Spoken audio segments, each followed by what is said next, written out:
Hello everyone, I am Kasim Jiskani and you are watching Virtual Academy। इस platform से हम आज हाजिर हैं चौथे लेक्चर के साथ और चौथा लेक्चर है हमारा रिसर्च डिजाइन इन नर्सिंग। हमारे टोटल 9 लेक्चर होंगे और आज हमारा चौथा है, बाकी 5 लेक्चर्स होंगे जिसमें हम पूरा सब्जेक्ट जो है रिसर्च नर्सिंग रिसर्च इसको पढ़ेंगे और समझेंगे सीखेंगे। हर लेक्चर के बाद हमारे 10 PCQs होते हैं जिनको हम सॉल्व करते हैं,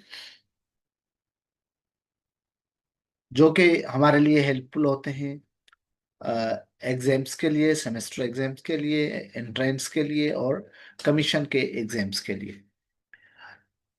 आप अगर हमारे चैनल पे नए हैं तो सब्सक्राइब करें, लाइक करें और शेयर करें।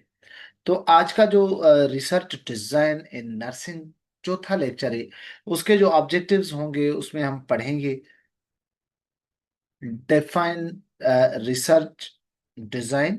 रिसर्च डिजाइन क्या है हम उसको डिफाइन करेंगे और सीखेंगे। एक्सप्लेन करेंगे मकसद जो है रिसर्च डिजाइन का और उसकी जो अहमियत है उसको हम समझेंगे नर्सिंग के अंदर। और फर्क करेंगे कि रिसर्च डिजाइन वो हमारी क्वालिटेटिव है या क्वांटिटेटिव है, दोनों डिजाइन में क्या डिफरेंशिएट होता है, क्या फर्क होता है। और मेजर जो टाइप्स हैं रिसर्च के वो विथ एग्जांपल्स हम इस लेक्चर में सीखेंगे। उसके अलावा हम अप्लाई कैसे करें अप्रोप्रिएट डिजाइन और डेवलपिंग अ रिसर्च प्रपोजल, उसको भी हम डिस्कस करेंगे।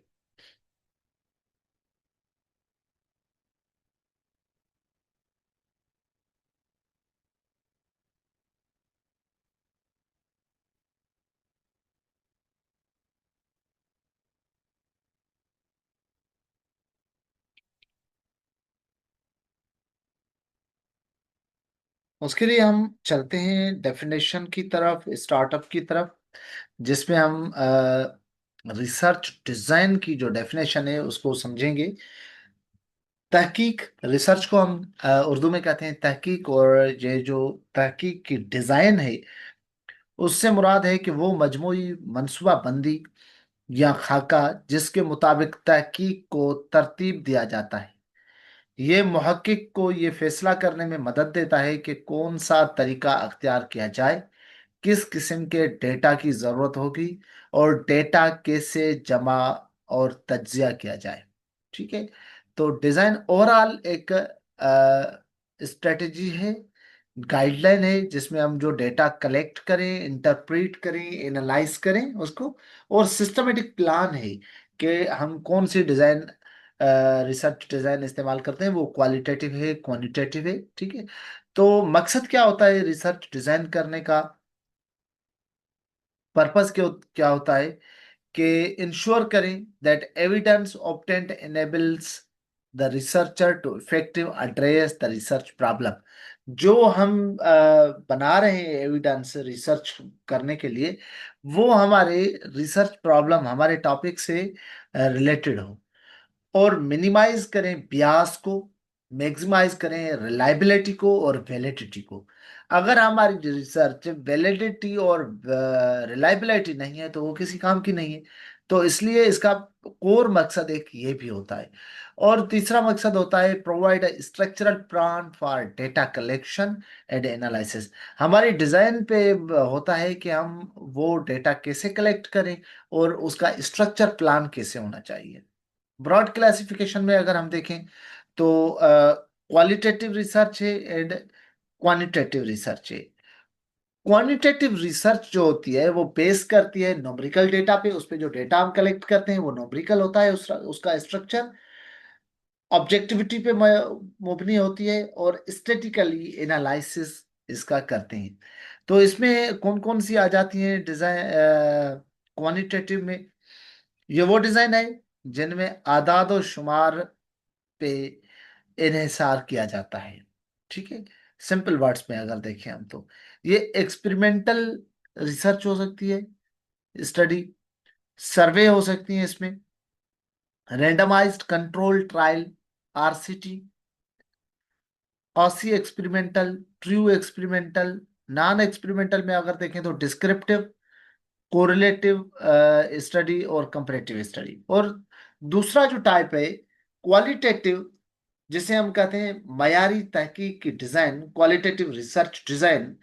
ये डिजाइन तजुर्बात, मुशाहिदात और अल्फाज पे इन्हिसार करती हैं। जैसे हमने क्वांटिटेटिव में देखा कि वो न्यूमेरिकल डेटा है, और इसमें जो होता है थ्योरेटिकल डेटा जो है होते हैं।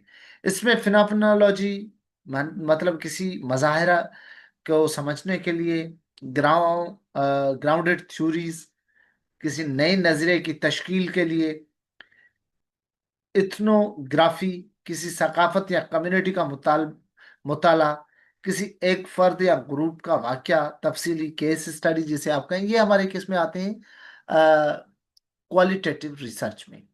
Phenomenology, ethnography, grounded theory, case study. जबकि क्वांटिटेटिव के अंदर हम क्या पढ़ रहे हैं, एक्सपेरिमेंटल, ट्रायल, सर्वे, कोरिलेशन स्टडीज। ये बहुत कॉमन इनमें डिफरेंस होता है, जिसको समझना और याद रखना लाजमी है, क्योंकि इसके जो एमसीक्यूज आते हैं, बीसीक्यूज, उसमें बहुत डिस्टरबेंस होती है। टाइप्स कौन सी होती हैं क्वानिटेटिव रिसर्च की? अगर हम देखें तो क्वानिटेटिव रिसर्च की जो टाइप है, experimental, quasi, non experimental design, जिसमें डिस्क्रिप्टिव, कोरिलेशन एंड कंपैरेटिव। तो जैसे हम पहले भी इनको बताएं, थोड़ा डिटेल से अगर समझें, एक्सपेरिमेंटल डिजाइन जो होती हैं, वो experimental research design researcher manipulate करता है variables under control condition, means RCT, randomised controlled trial. ठीक है। और कॉसी एक्सपेरिमेंटल डिजाइन के अंदर सिमिलर टू एक्सपेरिमेंटल होता है, बट लेक इसमें रेंडमाइजेशन नहीं होती, और फुल कंट्रोल जो है वो नहीं होते, दोनों लेक होती हैं। प्री टेस्ट, पोस्ट टेस्ट हम करवाएं, स्टडी विदाउट रैंडम असाइनमेंट्स, तो इसे हम कहते हैं कॉसी एक्सपेरिमेंटल डिजाइन। और तीसरा जो है वो नॉन एक्सपेरिमेंटल, जिसे हम कह रहे हैं। तो नॉन एक्सपेरिमेंटल के अंदर हम डिस्क्रिप्टिव, जिसमें हम प्रिविलेंस देखें किसी भी चीज की, किसी भी डिजीज की, तो उसे डिस्क्रिप्टिव नॉन एक्सपेरिमेंटल डिजाइन कहते हैं, जो कि क्वानिटेटिव का पार्ट है। कोरिलेशन से रिलेशनशिप देखते हैं दोनों दो चीजों के अंदर, दो से ज्यादा चीजों के अंदर, और कंपेयर करते हैं दो ग्रुप्स को या दो वेरिएबल्स को आपस में, तो उसे कंपेरेटिव कहते हैं। ये नॉन एक्सपेरिमेंटल डिजाइन होते हैं। उसके अलावा क्वालिटेटिव रिसर्च के टाइप्स अगर हम देखें, जिसमें हम देखकर आए, फिनोमिनोलॉजी है, इथनोग्राफी है, ग्राउंडेड थ्योरी है। तो फिनोमिनोलॉजी के अंदर हम देखते हैं, फोकस करते हैं लाइव एक्सपीरियंसेस ऑफ इंडिविजुअल, लोगों के जो एक्सपीरियंसेस हैं लाइफ के अंदर, तजुर्बात हैं, उनके ऊपर हम, जैसे for example exploring the experience of mothers with premature infant, जो बच्चा अपनी उम्र से पहले पैदा हो गया, और वो प्रीमेच्योर बच्चा जो है, उसके साथ मदर का एक्सपीरियंस कैसा रहा, तो ये एक्सपीरियंस देखते हैं फिनोमिनोलॉजी के अंदर।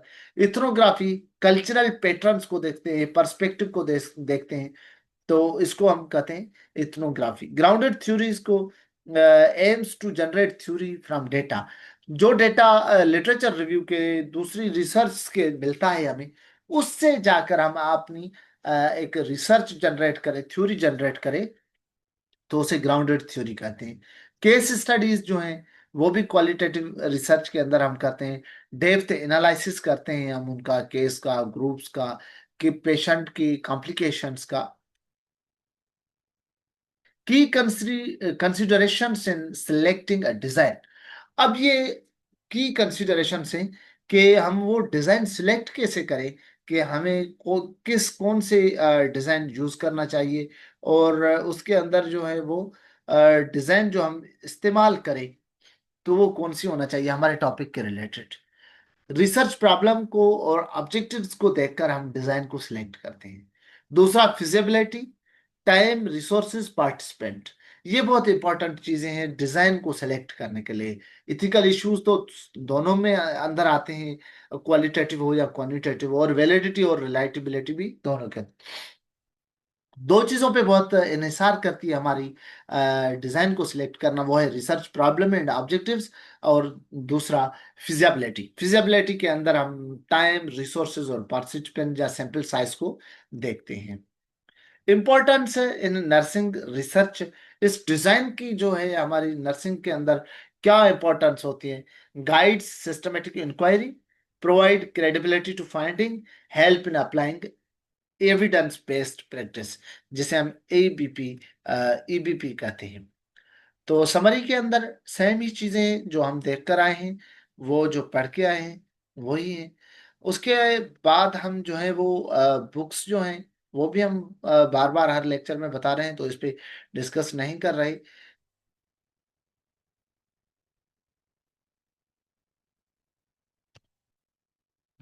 उसके बाद हमारे जो है 10 बीसीक्यूज होते हैं,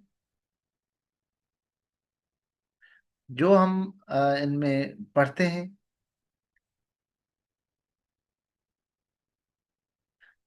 सबसे पहला बीसीक्यूज है, which of following is first step in the research process. Research process के अंदर सबसे पहला कौन सा होता है? वो होता है आइडेंटिफिकेशन ऑफ रिसर्च प्रॉब्लम। उसके बाद दूसरा बीसीक्यूज है, a variable that is manipulated in experimental study के अंदर जो मैनिपुलेट करे उसे इंडिपेंडेंट वेरिएबल कहा जाता है। Option B is the correct option. In nursing research survey design is most suitable for, किस लिए सुइटेबल होती है? Studying patient satisfaction. Which research approach is most concerns with numbers and statistics? हमने क्या पढ़ा कि क्वालिटेटिव रिसर्च के अंदर हम स्टैटिक्स और नंबर्स देखते हैं, न्यूमेरिकल डेटा देखते हैं। Which of following is qualitative research method?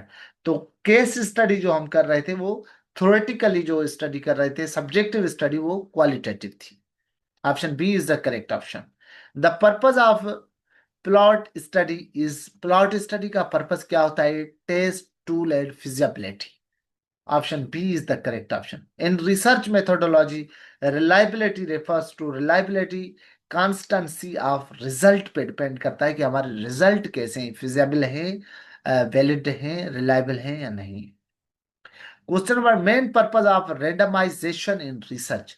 Randomisation के अंदर क्या करते हैं? हम इंश्योर करते हैं इक्वल चांस ऑफ सिलेक्शन। तो option C is the correct option. Question number 9, which type of research is carried out to solve immediate practical problem? Applied research.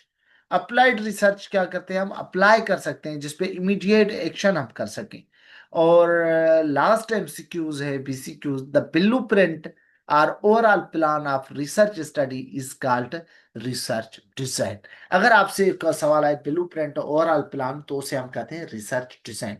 ये हमारे 10 बीसीक्यूज हो गए आज के लेक्चर के, लेक्चर नंबर 4 के। और आप हमारे चैनल पे नए हैं तो सब्सक्राइब करें, लाइक करें और दूसरे लोगों से शेयर करें। और कोई भी सजेशन हो हमें कमेंट बॉक्स में जरूर कमेंट दिया करें। Thank you. Allah Hafiz.